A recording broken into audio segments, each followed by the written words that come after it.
Hey, seventh grade.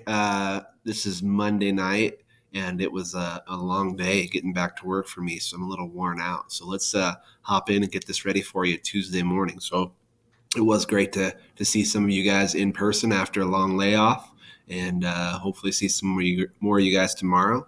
Here's some reminders for you. So our core values, behaviorally wise, for WTMS, we know that we try to work hard, uh, take responsibility, and being proactive and in taking ownership of our own actions, and knowing that when you are chose or given a chance to make a choice, which is pretty often, even in a given day, you have small choices.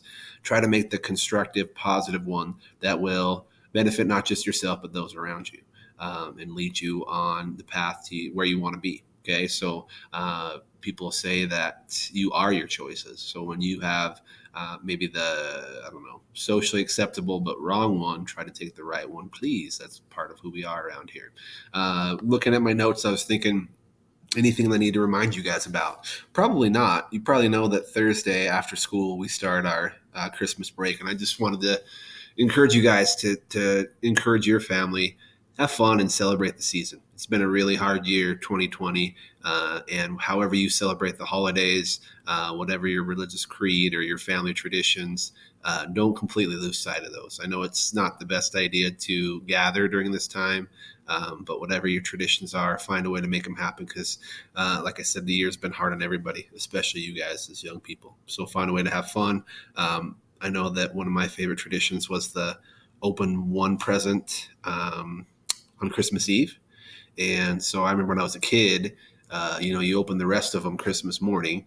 And so I thought, man, I got to put a lot of strategy into this. Do you open your best one Christmas Eve? Because then it's kind of done. So I used to settle on trying to go for like the second or third one, or the second or third biggest box to see what it was. Not that I had that many presents. So that's just one little fun holiday tradition we always had.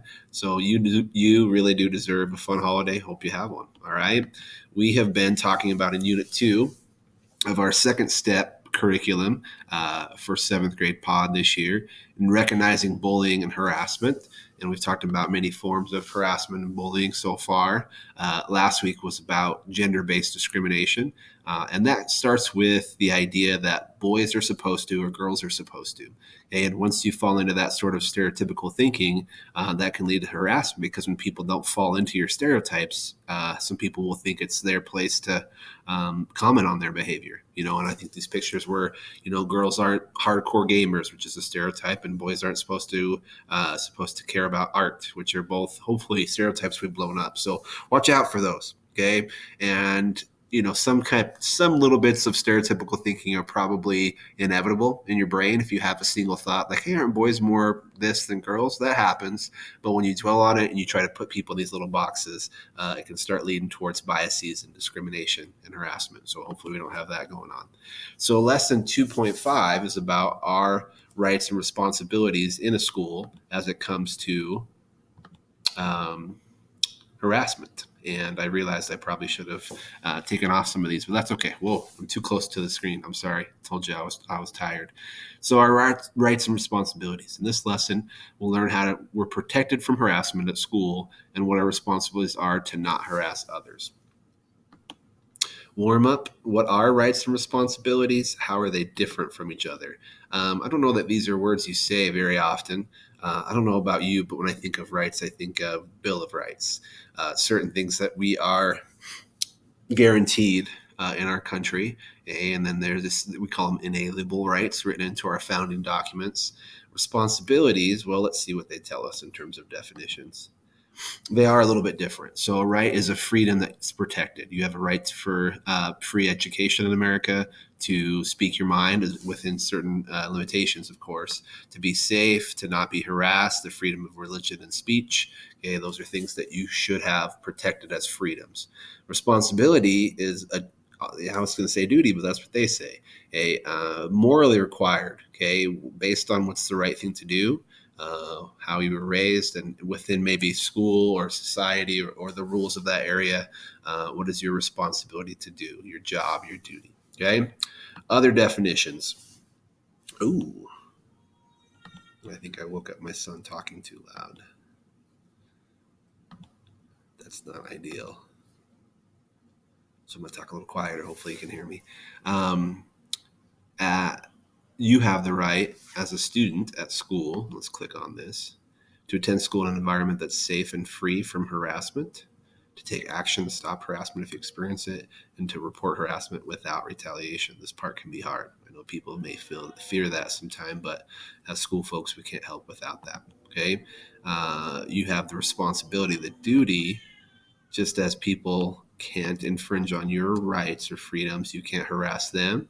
It's your responsibility if you see harassment to report it and to be truthful in that reporting. That's a big problem too. Okay? If you twist the truth around a little bit and make things seem like they're not, that can be bad. And then as a school, we have a responsibility, a duty to report harassment, to have a policy against it, which we do, to put it in our student handbook or agendas, which we do, and protect students by taking appropriate action. This video explores the concept of rights and responsibilities a bit more. And let's go ahead and play it. It might take a while to load. Hopefully my baby falls back asleep. And there we go. It started on the bus actually, and I was just sitting with my friends, and we were always just talking.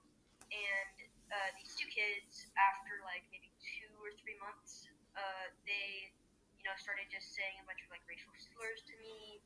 Like I would really just be talking with my friends and stuff, and they would overhear like some of the conversations we were having, and they would just butt in and like start doing stuff. You can't get up, you can't walk away, like because you kind of feel stuck, right? You can't get up when the bus is moving, so you're just stuck there trying to ignore it. And then I reported it to my parents. I talked to them about it. I was just like, this is what's happening. What should I do? And they were kind of just like, just ignore it. It doesn't really matter. And the school, they were like, you should stop doing this. And then they just made sure I was okay. It went on for a long time. I think like a month. It went on for. Sometimes I'm just sitting there and someone comes up and touches my hair, and I think I don't do that to you, so that doesn't give you the right to do it to me. One of my friends told me, if I can touch your hair, you can touch mine, but I didn't want to touch her hair. And she said, people touch my hair all the time, so it's basically exactly the same.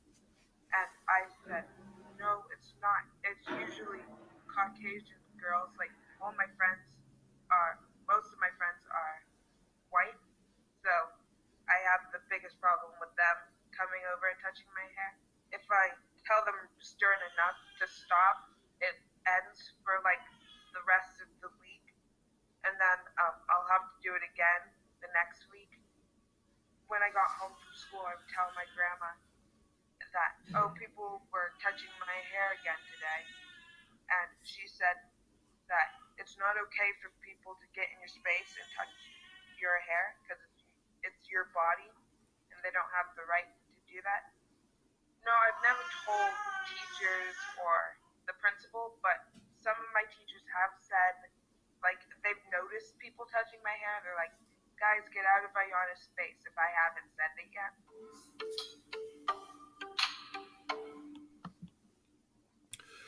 Okay, so I like that they include some real kids and their real experiences to have you guys put this in context.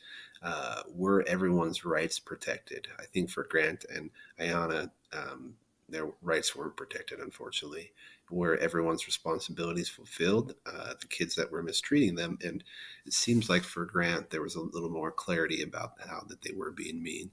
Maybe some of the people getting inside of Ayana's physical space or bubble didn't realize they were harassing her or making her feel uncomfortable, even though she did make that clear. So in this situation, not really. Okay, responsibilities and rights, neither one were being met. So to conclude this part of the lesson, how can you help create a harassment-free school environment?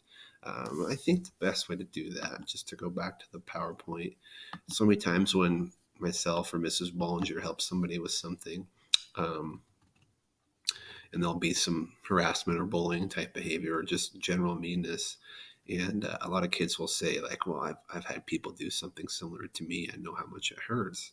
And it makes me wonder, if you know that, how come you do it? Okay, so I think that the golden rule, as it's called, in some form, treat others as you would like to be treated. Interesting enough, I read a little bit about it tonight. in almost every major world religion, there's some form of that saying that, if you want kindness and respect in the people to, treat you the way you deserve to be treated, to be safe, you better do that for others as well. So I think in terms of the school, we can also do a lot as bystanders and make sure that when you see something, say something. Okay, because I know not everyone loves school, but every one of you guys deserves the right to come here and not be targeted and not be afraid and not be made to feel small. So hopefully you can help us by knowing your own rights and fulfilling your duties or responsibilities. So thanks for listening tonight, guys. We'll see you tomorrow morning in school. Have a great day.